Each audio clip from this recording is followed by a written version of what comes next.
Ahorita que mencionó el eje hipotálamo, hipófisis, glándula periférica, el- la comunicación que se establece con las glándulas periféricas y la hipófisis y el hipotálamo es mediante circulación sanguínea y cómo se hace esa recepción de información en la adenohipófisis y en el hipotálamo. Ya, la información que le devuelve por niveles de hormonas también, por niveles de hormonas sanguíneas. ¿Cómo está el nivel de hormonas? Lo detectan allá arriba. Lo detectan también allá arriba, sí.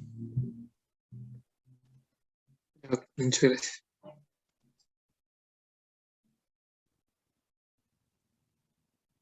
Doctor, ¿Sí? Dime. doctor, referente a la bulimia y la anorexia, ¿hay relación con los centros de saciedad del Sí, hipotálamo? sí, pero es mucho más complejo, fíjate tú, porque es que ¿sabe cuál es el lío de la bulimia y la anorexia? Que son consideradas patologías psiquiátricas. Entonces recuerda tú, y yo no soy el experto, ¿no? Y para eso ustedes van a tener gente que sí sabe, yo soy un humilde médico general. Pero fíjate que a partir de los años 50 del siglo pasado, o sea, a mitad del siglo, se descubrió la relación que existe entre patologías psiquiátricas y la neurología. Entonces, con lo que tú estás diciendo, por eso es que la mayoría de patologías psiquiátricas como la depresión, el TOC y todas esas del TAP y todas esas patologías se tratan con medicamentos y se consideran que son desequilibrios entre neurotransmisores y sistemas nerviosos. En el caso de la bulimia y de lo que se considera es que la patología es psiquiátrica por alguna alteración que existe entre esas conexiones y que de alguna manera pueden tener relación con, con el centro de la saciedad del hambre, pero, no teniendo como base exclusivamente ahí, no solamente ahí, porque hay otras patologías que sí tienen que ver con el centro de la saciedad del hambre, pero son patologías, por ejemplo, vasculares y otras vainas, ¿cierto? Entonces, digamos que la patología tiene cierta relación, pero no directa, no directa con los centros de la saciedad y del hambre, porque acuérdense que son patologías psiquiátricas, ¿vale? Vale, gracias, doctor. Bien, voy a hablar entonces de dos hormonas y aquí es donde ustedes se van a dar cuenta de la cantidad de información que tenemos cuando hablamos del sistema endocrino. Bien, hablemos de oxitocina al comienzo. Miren esta imagen, quiero que vean la imagen de la derecha. Esto que estoy señalando es su estructura química y esta es su estructura tridimensional. Entonces, decimos que la oxitocina es un péptido de 9 aminoácidos, por lo tanto se considera como nonapéptido, y su estructura es cisteína, tirosina, isoleucina, glutamina, asparagina, cisteína, prolina, leucina, glicina. Entonces ahí están, ¿cómo se...? Y se dice que los residuos de cisteína forman un puente disulfuro, que ustedes lo están viendo por acá, miren, aquí están los puentes disulfuro, con cisteína, cisteína, y tiene una masa molecular de 1000 daltons. Primero que todo, ¿qué quiere decir que la hormona tenga 9 aminoácidos? Que es una hormona chiquitica, chiquitica. ¿Y que pese en 1000 daltons? Pues que como es chiquitica, pues pesa muy poquito. Que en 1973 se descubrió que era un péptido corto que contenía 9 residuos de aminoácidos. Mire, en 1973 yo ya había nacido. Yo ya tenía 4 años y la hormona hasta ahora se estaba descubriendo eh, cómo era su estructura. Dubignon recibió en 1955 el premio Nobel y desde entonces se cuenta en obstetricia con la oxitocina sintética altamente publicada como medicamento para, como veremos en farmacología, para estimular el trabajo de parto. Esta imagen me gusta mucho. Miren acá mis hijos. Aquí está el núcleo paraventricular y aquí está el núcleo supraóptico. Recuerden que dijimos que eran grupos de células del hipotálamo que se especializaban en una cosa. Entonces decimos que la oxitocina es una hormona que se sintetiza acá. Vamos a ver si en el paraventricular o en el supraóptico. Yo sé que es en el paraventricular más, ¿cierto? Aquí se sintetiza la hormona. Y esto que están viendo ustedes acá, como lo describiré más adelante, son neuronas que llevan esa hormona hasta acá. Ya vamos a ver cómo lo llevan. Entonces, la oxitocina es sintetizada junto con la vasopresina, pero esa está al otro lado, en el soma. Mire, este es el soma, de neuronas magnocelulares. ¿Qué quiere decir magnocelulares? Grandotas, de los núcleos supraópticos y paraventriculares. En el caso de la oxitocina, más del paraventricular. Sintetizada en el retículo endoplásmico a partir de precursores o prohormonas que contienen un péptido señal como la hormona y una proteína denominada neurofisina. No pierdan de vista esta palabra, neurofisina, ¿vale? Entonces, se sintetizan aquí en los somas de las neuronas, como son peptídicas, como preprohormonas, allá se van creando, se empaquetan en gránulos, como ya lo dijimos, en secreción junto a la neurofisina, vuelve y aparece esta, la neurofisina no es una hormona, es una proteína que se va creando al lado de la oxitocina. En el aparato de Golgi, como ya lo vimos hace rato, está asociada a la neurofisina 1, que es esta que les estoy diciendo, o neurofisina estrógeno dependiente. ¿Cómo se secreta? Entonces, mira, aquí tenemos núcleo paraventricular, núcleo supraóptico, aquí está el paraventricular. Entonces, después de que ya la formamos acá, la vamos a transportar de aquí porque se almacena acá en la neurohipófisis. Se produce por transporte axonal de los gránulos de secreción, desde los núcleos hipotalámicos, acá, hasta la neurohipófisis. Se dice que ese transporte dura más o menos 2 horas. Las neurofisinas favorecen el transporte axonal de las hormonas. Entonces, ¿se acuerdan que creamos la hormona que se llama oxitocina y que al lado está la proteína que se llama neurofisina? Y la pregunta es, ¿y para qué esa proteína? Pues porque nos ayuda al transporte axonal, como está diciendo acá. Los estímulos nerviosos que desencadenan la secreción no actúan en la neurohipófisis, sino que actúan sobre el potencial de membrana de los somas de las neuronas magnocelulares acá, de los núcleos hipotalámicos donde se sintetizan las hormonas. Quiere decir que para que haya ese transporte y se liberen acá, el estímulo tiene que llegar aquí. En respuesta a estos estímulos se genera en el cuerpo neuronal un potencial de acción que se transmite por el axón y llega aquí, se transmite y llega aquí hasta el terminal axónico de la neurohipófisis. El contenido de los gránulos es liberado por exocitosis a la circulación. Luego de esto, la hormona, mire, fíjate que esa fue la parte nerviosa, ya cuando vamos a liberar la hormona de la neurohipófisis ya es por circulación. Luego de esto, la hormona se separa de la neurofisina, que la había ayudado a transportarse, ¿se acuerdan? Y corresponde circulando la hormona de forma libre, ya solita comienza a circular.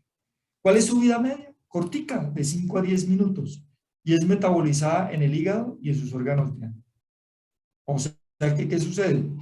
Que cuando ya no necesitamos más la oxitocina, el hígado se encarga de captarla y degradarla, o sus órganos diana, como veremos ahorita, mama y útero.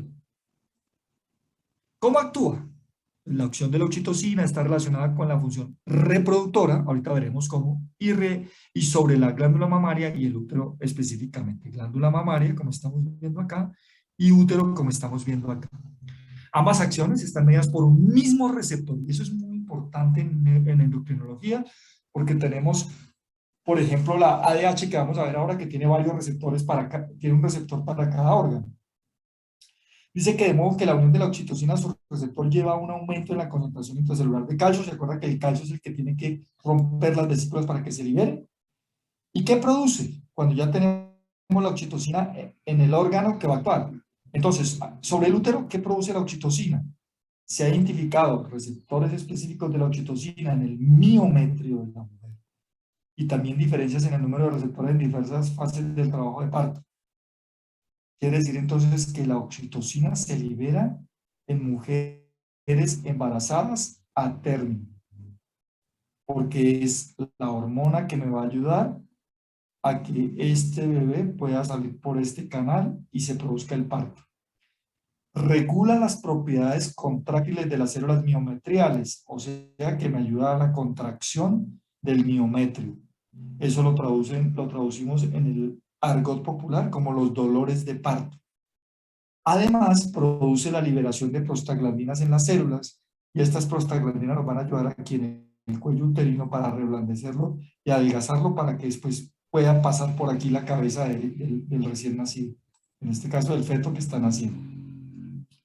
Por lo tanto, el efecto final de la oxitocina es producir la contracción del útero en el embarazo para que pueda nacer el bebé. Veamos cómo lo hace. Entonces, Porque la pregunta sería, bueno, ¿y cómo sabe el útero, sí o no? Cuando ya está el chino ya listo y ya para nacer y entonces hace que se secrete oxitocina. ¿Y cómo sabe el hipotálamo que tiene que secretar la oxitocina? Ya dijimos que el estímulo es nervioso. Miren cómo es el estímulo. Miren lo interesante. Este muchachito está acá y miren cómo está de apretado. ¿Por qué? Porque el útero tiene unas dimensiones. Sí se estira, sí. Mis damitas que están allá y que no están embarazadas tienen un útero que no llega a medir 10 centímetros. Aquí estoy señalando con mis dedos que son 10 centímetros, pues, para que se den cuenta lo chiquitico que es. Pero ahí en ese uterito de 10 centímetros va a caber un chino de 50 centímetros de largo, con una cabeza de 37 centímetros de diámetro en promedio y un peso de 3 kilos. Era una cosa que tan solo mide 10 centímetros. Ya lo vimos cuando vimos músculo liso, que una de las cualidades que tiene el músculo liso en comparación con el músculo esquelético es el porcentaje de acortamiento y de estiramiento, ¿cierto? Que es distinto entre músculo liso y músculo esquelético. Pues bien, pero este chino cuando ya está crecido y ya está por encima de las 37 semanas, ya está grandote, mire que ya no cabe. Entonces lo primero que el chino hace es que él desciende y se acomoda hasta donde él puede. Cuando él se acomoda, mire cómo le queda la cabeza. Entonces cuando él intenta levantar la cabeza, comienza a tocar aquí el cervix uterino que está lleno de unos receptores nerviosos. Que cuando él levanta la cabeza, los toca y esa información de estiramiento manda información al hipotálamo. Y el hipotálamo inmediatamente, ¿se acuerdan de los potenciales de acción? Manda el potencial de acción por los axones de los núcleos paraventriculares, llegan a la neurohipófisis inmediatamente comienza a liberar oxitocina.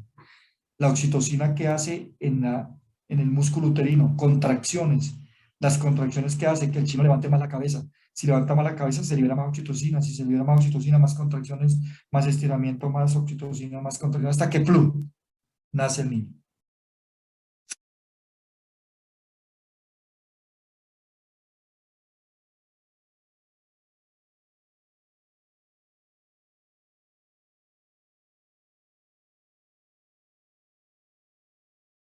Complejo, ya lo van a ver en obstetricia, pues a mayor escala. Yo solamente estoy hablando de mi hormona.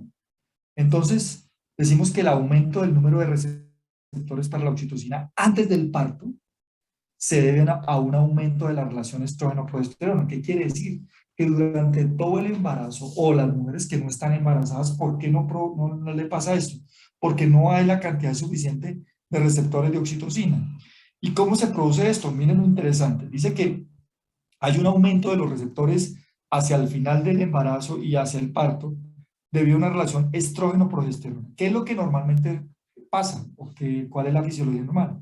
Dice que ocurre fundamentalmente a la disminución de las concentraciones circulantes de progesterona, ya que los estrógenos aumentan. La proporción normal, ¿cuál es? Más progesterona que estrógenos. Hacia el final del embarazo se invierte debido a cambios hormonales. Estímulos sensitivos provenientes del cuello uterino y la vagina inducen la secreción de oxitocina desde la neurohipófisis, como ya lo dijimos. Y así se produce el trabajo de parto. Ahora veamos qué produce en la glándula mamaria esta misma hormona. La estimulación de las glándulas mamarias también hace que se secrete oxitocina, con lo cual se contrae el mioepitelio. Mioepitelio es el músculo del epitelio que rodea los conductos alveolares en la glándula mamaria. Este reflejo de expulsión de leche no ocurre en caso de ausencia total de oxitocina. ¿Qué quiere decir entonces esto? Que en el pezón de las mujeres existen receptores de oxitocina también, lógicamente, que se aumentan más en el embarazo y en el parto. Cuando el muchachito nace, por eso lo primero que hacen es pegárselo a la teta de la mamá. ¿Para qué? Para que la succión, que es un reflejo del recién nacido, él no lo hace porque quiere, sino por reflejo de supervivencia. Inmediatamente él siente el pezón, lo agarra y lo succiona.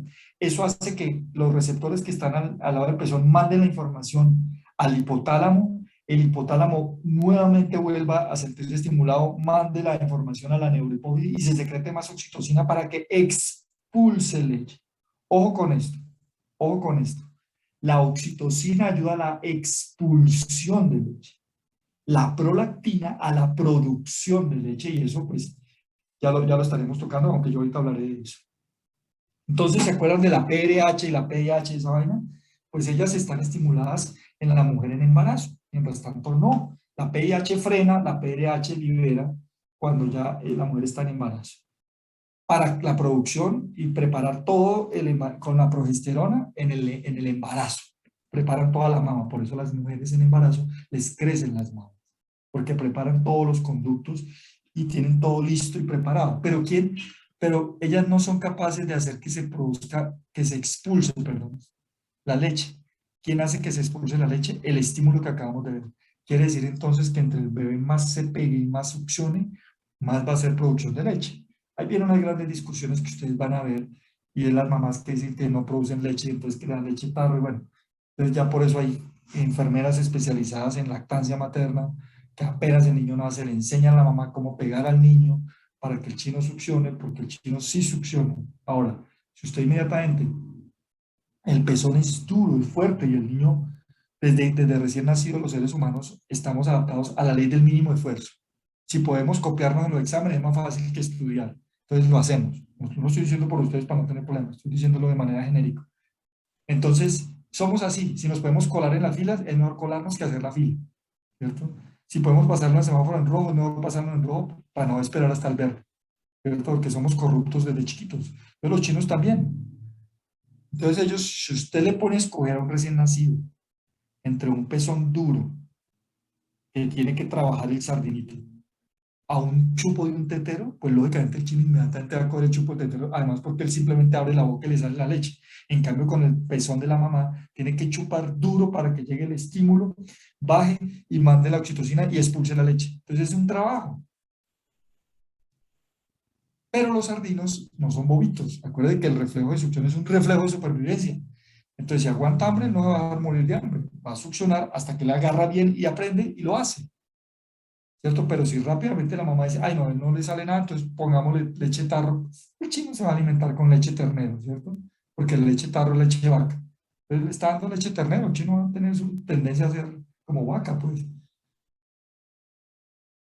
Eso es lo que piden las enfermeras allá, que por favor, entonces las enfermeras están pendientes porque la mamá viene de un dolor terrible, entonces toda la vaina, entonces les enseñan a las mamás a que peguen bien al chino, por todas las bondades que ustedes ya le han enseñado de la leche materna versus la leche de vaca, pues. Pero fíjense que es un proceso fisiológico. El estímulo de succión en el pezón mamario desencadena la transmisión de señales a través de nervios sensitivos a las neuronas secretoras de oxitocina de los núcleos paraventriculares y supraópticos del hipotálamo, haciendo que la neurohipófisis libere ¿qué? Oxitocina. La oxitocina llega a la sangre, por la sangre a las mamas, donde induce la contracción de las células mioepiteliales y se produce la liberación de la leche. Pero mira una cosa interesante, se ha descubierto que la oxitocina no solamente cumple funciones a nivel de mama y de útero, es una hormona y puede tener acciones en otras. En realidad, a nivel cardiovascular en los seres humanos no es tan importante. Miren lo que dice acá, la oxitocina ocasiona relajación notable, pero transitoria del músculo liso de vasos sanguíneos cuando se administran grandes dosis en seres humanos, grandes dosis. Eso casi nunca sucede. Produce disminución de la presión sistólica y diastólica, así como hiperemia facial, o sea, la cara se le pone roja, taquicardia refleja y un incremento en la corriente sanguínea a las extremidades. Cuando lo colocamos como medicamento, o sea, a dosis obstétricas utilizadas, generalmente no desencadenan nada. O sea que a nivel del aparato cardiovascular no es tan importante, ¿cierto? Posee efecto vasoconstrictor potente a nivel de las arterias y venas umbilicales, por lo que se cree intervienen en el cierre y oclusión de estos vasos. Me llama la atención, qué pena joder tanto con ustedes, mis hijos, por este. Mire, ya vuelven a estar los mismos 72 de siempre. Siempre se van las mismas personas de la clase. Me parece tan chistoso eso. Posee efecto vasoconstrictor potente a nivel de las arterias y venas umbilicales, por lo que se cree que interviene en el cierre y oclusión de estos vasos. Otras funciones, miren otras funciones que se han descubierto. En el macho, cuando hablan del macho, estamos hablando de todas las, porque la oxitocina no solamente la producimos los humanos, también la producen otras especies. En el macho aumenta la contractilidad de los músculos lisos del sistema reproductivo, aumenta el transporte de espermatozoides por el tracto genital femenino, facilita la circulación del esperma y la contracción de los músculos en los canales reproductores de ambos sexos. Quiere decir que esta es una hormona que no solamente actúa en el momento del parto, ¿cierto?, para la liberación del feto, sino que también actúa para la aseguración de la reproducción, sin importar quién o cómo. Entonces veamos acá, resumen. ¿Dónde se produce la oxitocina? En la neurohipófisis. ¿Cierto? ¿Qué hace la oxitocina? ¿Dónde actúa? En útero y mama. ¿Qué produce el útero? Contracciones uterinas para que se termine produciendo el parto. ¿Qué produce la oxitocina en la mama? Actúa sobre las células mioepiteliales de las glándulas mamarias, aumentando la secreción de la leche en los conductos y ayudando a la lactancia. Pero, ella sola no actúa. Necesita una hormona que se llama la prolactina, que ya viene.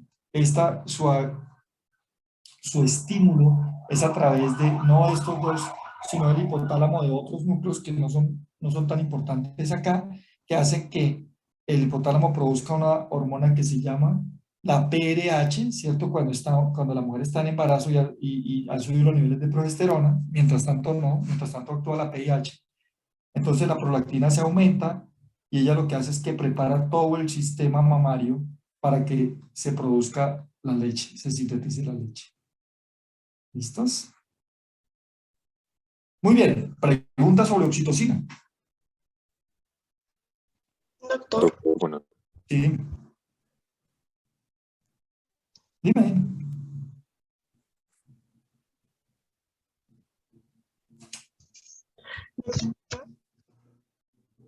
Sí. Yo tengo dos preguntas. La primera es, ¿las falsas contracciones en el embarazo se dan por acción de la oxitocina? Pues Y eso, la, dime. y la segunda es si hay alguna forma de que, pues no sé si haya riesgo en el embarazo o algo así, y ya está a término pues la mujer, ¿hay alguna forma como de introducir la oxitocina para que el parto se pueda dar como más rápido o algo así? Sí. Las falsas contracciones también se llaman contracciones de Braxton Hicks, porque fueron quienes las descubrieron hace más de hace casi un siglo. Braxton Hicks. Y sí, tienen relación, es como el ensayis que va haciendo el cuerpo de la mujer para el trabajo de parto. Tiene que ver tiene que ver con la oxitocina. No de manera importante, pero sí es el ensayo que va produciendo. Esa es la primera respuesta. Y la segunda, sí, por eso hablaba de Viñón y la producción de oxitocina como medicamento existe y se produce en mujeres en las cuales, eso lo aprenderán después en obstetricia, que se demuestre que no tiene una contraindicación para colocarle la oxitocina, sino que tal vez el trabajo de parto se está demorando un poco de más. Entonces, ¿se le puede ayudar a la mujer? Sí. Se le coloca oxitocina en goteo con unas especificaciones que ustedes van a aprender después y toda la vaina, y con una vigilancia estricta para poder ver cómo va. Y sí se puede utilizar, sí se puede utilizar, pero siempre y cuando el trabajo de parto empiece y no haya ninguna contraindicación para colocarse. Bueno, muchas gracias. Bueno.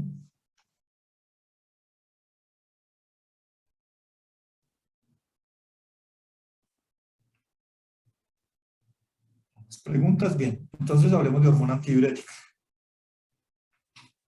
Bien. Entonces, cuando uno habla de hormona antidiurética, habla también es lo mismo que ADH. ADH significa eso, hormona antidiurética, o también llamada vasopresiva. Entonces dice que la actividad presora de los extractos de adenohipófisis fue detectada por Oliver y Schaffer en 1895, hace más de un siglo, que la actividad antidiurética por Cochrane y Schuster en 1915. Y la idea de que se secreta por separada la oxitocina y la ODH la aportó Theobald en 1954 y que se encuentra distribuida en casi todos los mamíferos por Caldwell y John en el 2006, hace 15 años solamente. Bien, entonces la hormona antidiurética ADH o vasopresina es un polipéptido de 9 aminoácidos, ¿no se les parece algo? Cada uno con la secuencia siguiente. Esta es la secuencia. Cisteína, tirosina, fenilalanina, ¿Por qué está subrayado la arginina y la fenilalanina? La fenilalanina en la posición 3 y la arginina en la posición 8. Porque la oxitocina y la ADH, las dos son hermanitas gemelas. Las dos tienen 9 aminoácidos, son nonapéptidos. Salvo porque la vasopresina contiene fenilalanina, que está subrayada acá en la posición 3, y arginina en la posición 8. ¿En lugar de qué? De isoleucina y leucina, que tiene la oxitocina. Dice que esto explica la semejanza en sus funciones. ¿Cuál es la semejanza en las funciones? Resulta y pasa que cuando a una mujer se le aplica oxitocina, hay que tener cuidado con la dosis, porque la oxitocina a alta dosis comienza a hacer efecto también antidiurético. Miren aquí la comparación. Miren la posición 8, miren la posición 3, miren la posición 3 y la posición 8. Isoleucina por fenilalanina, arginina por leucina. Es una hormona producida por el hipotálamo y liberada por la neurohipófisis, ya lo dijimos. Aquí ya el núcleo hipotalámico es el supraóptico para ADH, paraventricular, para oxitocina. El supraóptico puede producir pequeñas cantidades de oxitocina y el paraventricular pequeñas cantidades de ADH, pero los principales son así. Su acción consiste en incrementar. ¿Para qué sirve? Incrementa la permeabilidad de los túbulos colectores al agua y así igualmente su absorción. ¿Qué quiere decir entonces? Antidiurética. Diuresis es orinar, antidiuresis es no orinar. Entonces, es una hormona que me ayuda a ahorrar agua, sobre todo cuando ya se iba a ir por la orina. Mire, su acción consiste en incrementar la permeabilidad de los túbulos colectores. Cuando ya íbamos a orinar eso allá en el túbulo colector, lo devuelve otra vez y devuelve esa agua ¿a dónde? A la sangre. Evita una pérdida excesiva de agua en la orina, volviendo la orina más concentrada, porque tiene menos agua. La reabsorción de agua se logra gracias a la regulación en la cantidad de proteínas de transporte llamadas acuaporinas en la membrana plasmática de las células epiteliales del túbulo colector. En otras palabras, ¿cuál es la función de la hormona? Acuérdense que las hormonas no son las que hacen las cosas. Como vamos a ver, lo que hace es que la hormona se secreta y llega ya al riñón, a las células del túbulo colector, le manda información al núcleo y le dice que comience a crear más proteínas tipo acuaporina para que hayan más túneles que hagan que se devuelva más agua. Esa es la función, una función muy interesante. Entonces, secreción y neurosecreción, la glándula secretora de la neurohipófisis, los efectos, voy a decirlo como 10 veces, reduce, vamos como por la tercera o cuarta, reduce la cantidad de orina producida por los riñones, aumenta la reabsorción de agua en túbulos renales. Y aquí viene una cosa muy interesante en este cuadrito. Y es así como teníamos ahorita en la oxitocina, ¿sí o no? Que decíamos, ¿quién hace que se secrete la oxitocina? Y hablábamos del chinito que cabeceaba, porque ya iban a ser, ¿cierto? Y entonces, ¿quién hace que se secrete ADH? ¿Quién sabe si necesitamos ahorrar agua o no necesitamos ahorrar agua? Entonces aquí juega un papel fundamental la osmolaridad del cuerpo. Entonces, hay dos factores que me ayudan a estimular al hipotálamo para que le diga a la neurohipófisis que secrete ADH y esta actúe en el riñón y ahorre agua. Uno, el aumento de la osmolaridad plasmática. Dos, la disminución del volumen plasmático. Entonces, si por algún motivo se aumenta la osmolaridad plasmática o se aumenta la osmolaridad plasmática o el volumen, se disminuye, inmediatamente son factores que me ayudan a estimular al hipotálamo para que libere ADH, actúe sobre el riñón y ahorremos agua. ¿Cuándo se nos aumenta la osmolaridad plasmática? Por ejemplo, cuando hacemos ejercicio intenso, ¿cierto? Perdemos agua, también perdemos líquidos, a veces es osmótica, pero sí queda un poquitico más la osmolaridad. ¿Se acuerdan que nos da sed? Nos da sed buscando agua. Y entonces la hormona también dice, pero yo también le ayudo. Por eso sí, cuando usted hace ejercicio intenso, le da sed para aumentar el consumo de agua, pero también si usted se da cuenta, orina más poquito, y eso lo vimos por allá cuando vimos líquidos y electrolitos. O cuando pierde volumen plasmático, por ejemplo, un paciente que le peguen una puñalada. Vamos a darnos cuenta que en este caso funciona como ADH y también puede funcionar como vasopresina, aunque, de una vez lo voy advirtiendo, como vasopresina en los seres humanos no actúa tan eficazmente la ADH como sí como ADH. Entonces aquí tenemos que nos hace aumentar o disminuir, ¿cierto? El consumo, el drinking, la sed y el consumo de agua para poder que actúe el hipotálamo y secretemos ADH.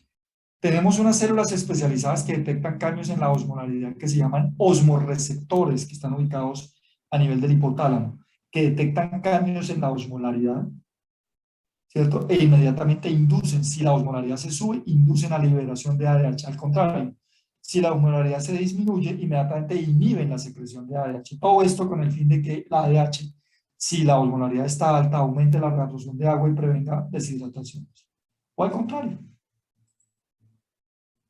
Aquí tenemos entonces la ADH actuando en esta zona, túbulo colector, túbulo contornado distal y túbulo colector, aumentando la producción de estas verdes que son acuaporinas para aumentar la reabsorción de agua. Sacar el agua del túbulo que ya la íbamos a perder en la orina y devolviéndolo a la sangre. Por eso aquí dice un menor volumen de concentración urinaria. Bien.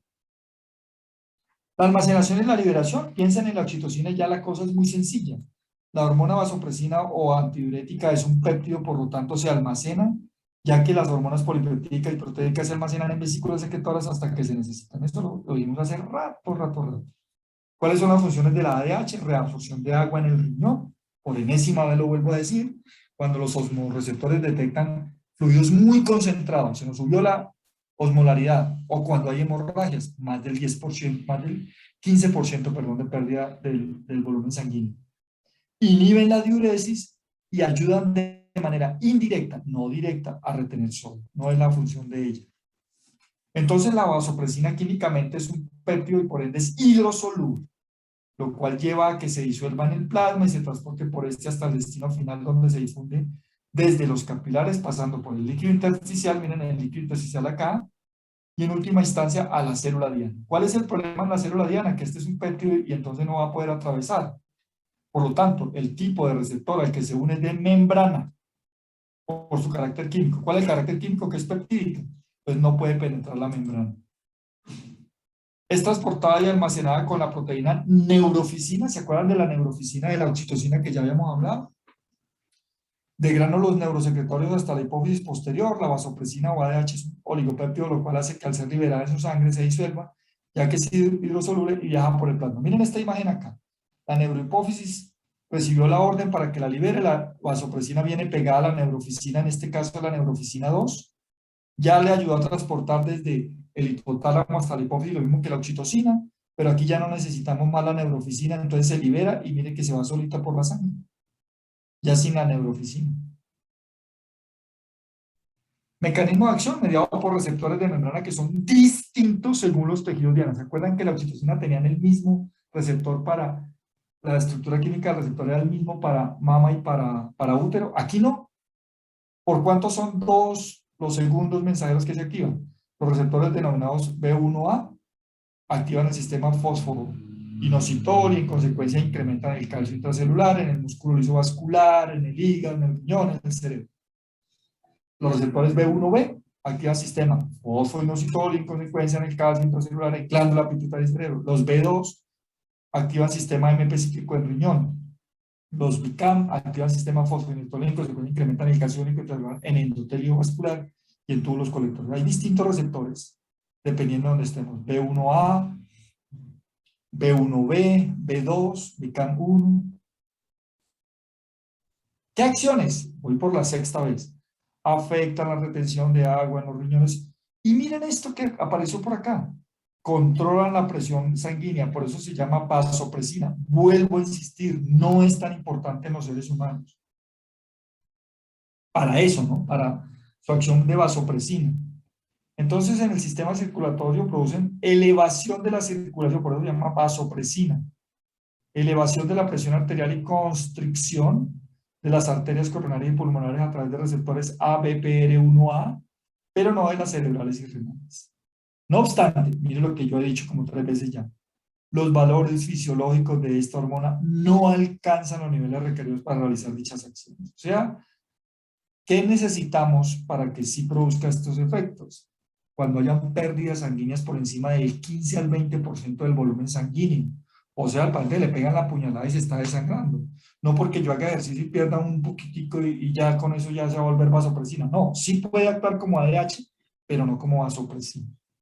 A través de receptores ABPR1A estimula la agregación plaquetaria, cosas que están descubriendo, y liberación de factor de von Willebrand, perdóname, factor 8 y von Willebrand, o sea que actúa también en la coagulación. No tan importante, pero hay que tenerlo en cuenta por ahí. A nivel del sistema gástrico, disminuye el volumen de secreción posiblemente por su efecto vasoconstrictor e incrementa la motilidad gástrica y del colon. En hígado estimula la liberación de glucosa por acción de la glucogenólisis y captación de potasio. Dice que es un efecto similar al producido por los agonistas alfa-adrenérgicos. Este efecto consigue gracias al incremento de calcio iónico libre intracelular mediante el sistema IP3 y por tanto receptores de este tipo. No es tan importante tampoco en el hígado. En el sistema nervioso central también se han encontrado algunas acciones. El ADH como neurotransmisor o neuromodulador sigue el ritmo circadiano, sobre todo procedente del núcleo supraóptico. Miren, ayuda para una cosa, la consolidación de la memoria y el aprendizaje mediado por ABPR1 acuapolinas 4. Regulación de la presión y de la temperatura. Y miren esto que han descubierto. Emparejamiento y en mamíferos machos con tendencia a formar pareja con efectos sobre la fidelidad sexual, territorialidad agresiva, vigilancia y defensa de las crías, así como erección y eyaculación. Se ha encontrado entonces que la ADH tiene relación con la fidelidad, por eso se le llama la hormona del amor. Hay un artículo por allá, yo tengo por ahí la revista, en revista de la National Geographic de hace unos 10 años, 15 años, donde apareció que se hicieron descubrimientos y se descubrió que se hicieron un experimento en parejas que llevaban más de 50 años y tomaron niveles de ADH en los hombres y se encontraron que eran niveles más altos que los niveles de los hombres normales, a diferencia de la oxitocina, que tiene que ver más con la reproducción, ¿sí ven?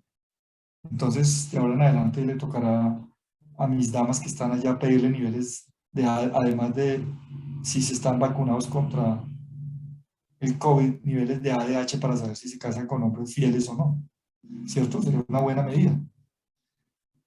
En fin, ya veré a todas pidiéndole niveles de ADH ahora a sus pobres novios. Potencian la liberación de ACTH por la CRH a través de receptores ABPR1. Entonces, regulación. ¿Quién regula? Ya lo dije, pero vamos a volverlo a repetir. La misión principal de la ADH periférica es preservar el volumen, van 8 veces que lo digo. En consecuencia, los estímulos que regulan su secreción son por orden de importancia. Primero, la osmolaridad del plasma. Y dice osmolaridad, acuérdense que es lo mismo que osmolaridad. Entonces, ¿quién regula los niveles de ADH? La osmolaridad. Si la osmolaridad está alta, se activa. Si la osmolaridad está baja, se inhibe. El volumen sanguíneo, ya mire que no es el primero. Dijimos que pérdidas por encima del 15 al 20% hacen que se libere, ya está liberada igual, pero que actúe también como vasopresina. Y la presión arterial media también. Pacientes que pierden niveles de presión arterial de más del 15 al 20% también hacen que se libere ADH. Pero la primera es la osmolaridad. Aquí tenemos este cuadrito, se los dejo para ver cómo los osmoreceptores. Acuérdense que la liberación se da en la neurohipófisis, pero la síntesis en el hipotálamo. Entonces, escasa ingesta de alimentos, bajo volumen sanguíneo y aumento de la presión osmótica. Entonces, inmediatamente hace que actúe. Los receptores están en el hipotálamo, en el lóbulo posterior de la hipófisis. Hace que se libere la ADH secretada por el lóbulo posterior, que actúe sobre el riñón y que aumente el volumen sanguíneo y que se recupere agua a partir de la orina que se iba a secretar. ¿Listos? Muy bien. ¿Preguntas sobre ADH? Sí.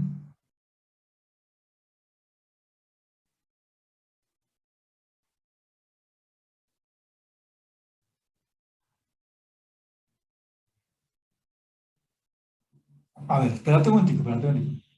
Voy por partes. Entonces, primero, diabetes existen dos tipos, diabetes insípida y diabetes mellitus. La que normalmente conocemos todos es la diabetes mellitus, que es por la hiperglicemia, ¿cierto? Por la Lo segundo, me dice usted que hay acumulación de líquidos. No, no es exacto, o sea, no necesariamente tiene que haber acumulación de líquidos en los pacientes con diabetes. Lo que sí hay es aumento de la glicemia que produce, ¿cierto? Aumento de la liberación de orina, ¿cierto? Que se llama poliuria, ¿cierto? Aumento del hambre y aumento de la sed, pero no necesariamente porque le aumente la sed y aumenta la ingesta de líquidos, aumenta la cantidad de líquidos, ¿no? Es la ingesta de líquidos, pero es por problemas de osmolaridad debido al azúcar y no del agua.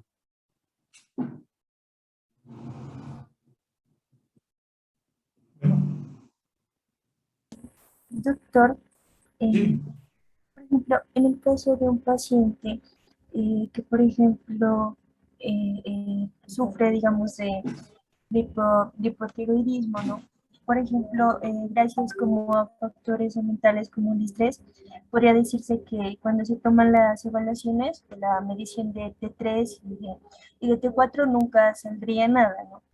Pero siempre, o sea, por toda la sintomatología que presenta, podría, o sea, es como, es como, es como todo apunta hacia eso. Entonces, por ejemplo, una persona, o sea, ahí cómo podría, digamos, recibir ayuda si al momento de realizar las evaluaciones, pues quedan de manera igual. No, lo que pasa es que existe una cosa que se llama hipotiroidismo subclínico, en el cual el paciente puede tener algunas manifestaciones. T3 y T4 están normales, pero siempre por eso uno no pide T3 y T4. Usted siempre pide TSH, que es una hormona súper sensible. Y ella con cualquier cambio, eh, por pequeño que sea, hace aumento de ella porque hace compensación. Mire que cuando hablemos de hipotiroidismo vamos a hablar de esos feedback negativos. Pero el paciente con hipotiroidismo es porque T3 y T4 está bajo. Si el problema está en la glándula, inmediatamente mandará un estímulo a la hipófisis aumentando la liberación de TSH, perdón. Entonces, puede tener síntomas, puede tener T3 y T4 normales, pero usted le pide TSH y le aseguro que TSH sí va a estar alto, porque es muy sensible. Por eso uno no pide T3 y T4, sino TSH, y esa es una de las maneras de detectar, y a eso es lo que se conoce como hipotiroidismo subclínico, un tipo de hipotiroidismo. Vale, sí, gracias, doctor. Es que, por ejemplo, en este Bueno. caso sí, como, sí se presenta como una inflamación en la parte como de la glándula tiroides. Por eso es que piden los exámenes, pero nunca sale nada. Ah, quería decir eso. Vale, muchas gracias. Doctor, ¿Listo? Dime. yo tenía dos preguntas. Primero, relacionado con lo que preguntó Sebastián sobre el aumento o sea, de la orina que se produce en los pacientes con diabetes. Eso es por el aumento de concentración sanguínea y o sea, el cuerpo hace como un intento de equilibrar las concentraciones y por eso se produce más orina, o sea, se aumenta el líquido en las arterias, en el sistema circulatorio. Sí, lo que pasa es que no le puedo dar la respuesta porque yo les voy a poner, les voy a poner un taller a ustedes. Entonces no les puedo ayudar en el taller. Sí, pero usted tiene razón. Es más o menos esa la respuesta. Pero más o menos ustedes van a ir a leerlo porque se produce la polaquiuria. Las tres características, las tres P de la diabetes mellitus. Es por alteración de la osmolaridad. Y Ah, ya, profe. sí, pero es que no le puedo dar la respuesta porque entonces se me tira el taller, usted este man se me tira el taller y yo quiero que ustedes vayan. ¿Listo? Pero yo voy a Doctor, explicar, pero yo primero voy a hacer la clase yo primero hago la clase de insulina, pues para que lo entiendan, ¿vale? bueno, profe, pero mi otra pregunta era relacionada a lo que decía la otra compañera. El hipotiroidismo se puede dar solo por causas alimenticias. O sea, mi pregunta va enfocada en que, por ejemplo, mi papá también tiene hipotiroidismo y él, pues, cuando era más joven, pues, mi abuelita, pues, no podía conseguir sal con buenas concentraciones de yodo y, pues, por eso se podría producir a estas alturas, pues, mi papá tiene 45 años, a esta edad se puede producir ese hipotiroidismo por esas causas, o sea, solo porque No, la sal no era yodada. no. Te aseguro que no. Te aseguro que es, bueno, no, tampoco asegurarle al 100%. pero por lo regular los hipotiroidismos, primero que es muy raro un hipotiroidismo en un hombre, ¿no? La proporción es 9:1, mujeres a hombres, pero se puede presentar, claro, que hay hombres hipotiroideos, veo muchos en la consulta, pero lo que sí es cierto es que tiene que ver más con problemas autoinmunes, porque el hipotiroidismo está más relacionado con una enfermedad que se llama enfermedad de Hashimoto, que es una enfermedad en la cual se producen autoanticuerpos contra la TPO, ya hablaremos qué es la TPO, la tiroperoxidasa, y entonces se comienza a dañar la glándula, y al dañarse la glándula comienza a producir bajos niveles de T3 y T4, y por eso se produce el hipotiroidismo. Entonces las causas del hipotiroidismo son muchas. La del yodo, la deficiencia de yodo, que es endémico en Colombia, ya casi no existe, porque aquí por ley la sal es yodada, y por ley, a partir de 1950, por ley, la sal tiene que ser yodada. Entonces es muy raro encontrar, son comunidades indígenas por allá, pero es muy raro encontrar lo que usted dice, su abuela sí, puede que hace muchos años sí, pero ya después no, ya después es muy complicado. Seguramente la causa es autoinmune y es otra. Ahora, usted, el daño, entonces los hipotiroidismos se dividen en hipotiroidismos primarios, secundarios y terciarios. Primarios cuando el problema está en la glándula y puede ser por tumores, puede ser por enfermedad autoinmune, por deficiencia de yodo, ¿cierto? Secundarios, cuando el problema está en la hipófisis, entonces el problema de las células que producen TSH, pueden ser autoinmunes, pueden ser por tumores, o pueden ser terciarios, que son rarísimos. El problema está en el hipotálamo. Entonces, las causas de hipotiroidismo son varias.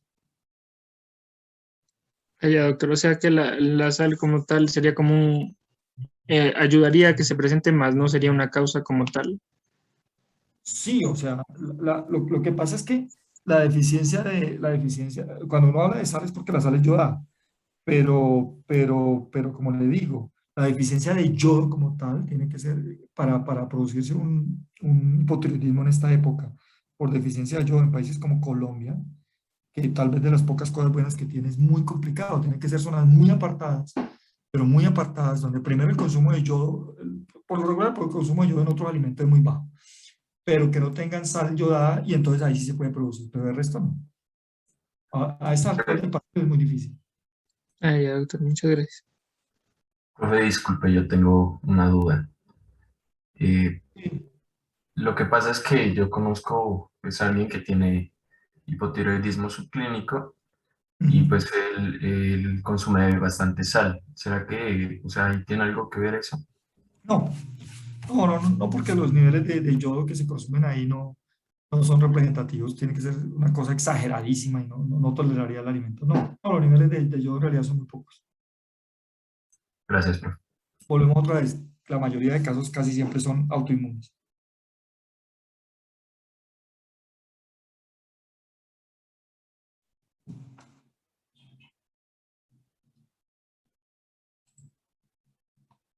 ¿Listos? Bien.